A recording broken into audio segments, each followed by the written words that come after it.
Hi, my name is Jordan Burns, and this is my PEST analysis of Mexico for MGMT 4420, first session spring of 2021. First, I will analyze the political attributes of Mexico. Mexico, also known as the United Mexican States, is the second largest country in Latin America by a population of about 130 million people. Mexico has a federal republic government, with the president being both head of state and head of government, along with serving as the commander of the Mexican Armed Forces.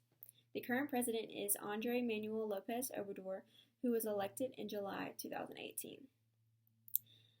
The president in Mexico is elected by a popular vote of the people and serves in 6-year terms, unlike the U.S., where our president serves in 4-year terms. There are 3 main political parties in Mexico: the National Regeneration Movement, the Institutional Revolutionary Party, and the National Action Party. But our current president is a part of the Institutional Revolutionary Party. The legislative power of Mexico is in the hands of Congress of the Union, which is divided into 2 chambers, the Chambers of Duties and the Senate of the Republic. Mexico does suffer from many rule of law deficits like organized crime, corruption of government officials, and other related violence acts, which in return does harm citizens, their ways of lives, and civil liberties. Next, we will discuss the economic attributes of Mexico. Mexico's economy is currently the 11th largest in the world, and its activity is regulated by the government. The government has a mixed economy made up of both private-owned and state-owned companies. Mexico's per capita income is about 1/3 that of the United States, and its distribution is highly unequal. Since entering the NAFTA agreement in 1994, Mexico has become more manufactured-oriented, with the United States being their top trading partner for exports such as oil, cars, technology, plastics. U.S.-based companies account for more than 1/2 of Mexico's foreign investment and is a source of about 1/2 of Mexican imports.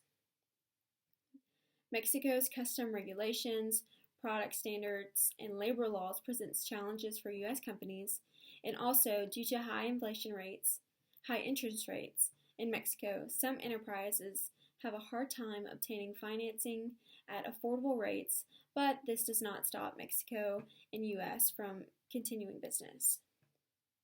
Mexico struggles to create jobs for citizens. Between corruption and the poverty levels, Mexico is ranked at the bottom half of the index for this area. Next, I will discuss the culture of Mexico. Mexico is the 12th most populous country in the world and has a growth rate of 1.04%.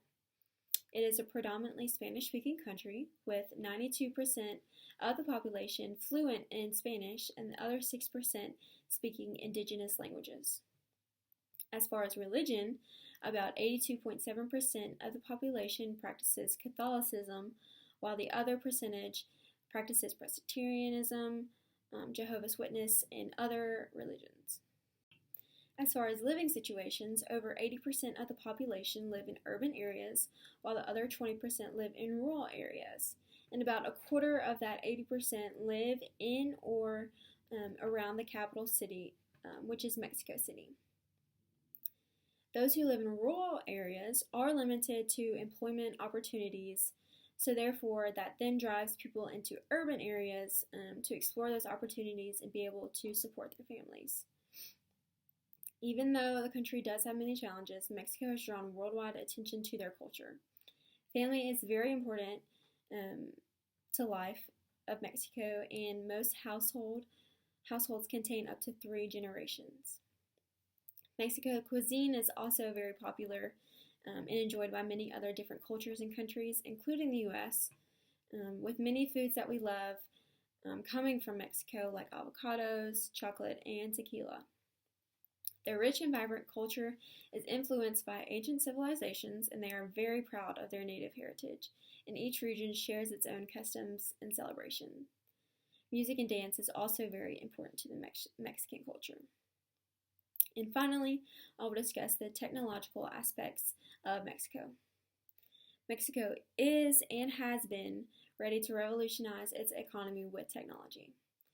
This has been shown through the bill that was passed by the Mexico Congress in March 2018, which demonstrated the desire to remove barriers and uncertainties of cryptocurrencies and crowdfunding technologies, which would then help grow the market of technology. Mexico, being as large as they are targeted by big companies like Amazon, Uber, and Google, and the country is on track to be one of the leading technology powers in the world. Mexico has currently has around 240 fintech startups, which puts Mexico ahead of Brazil. And their growing economy, widespread mobile coverage, and underdeveloping lending systems have all helped aid fintech in success of Mexico.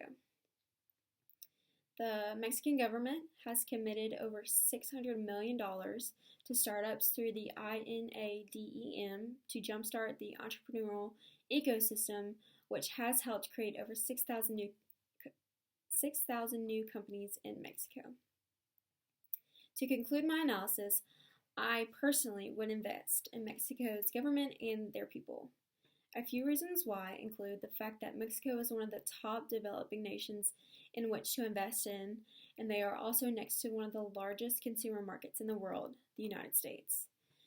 This allows products to be transferred easily not only to the United States but also to Canada.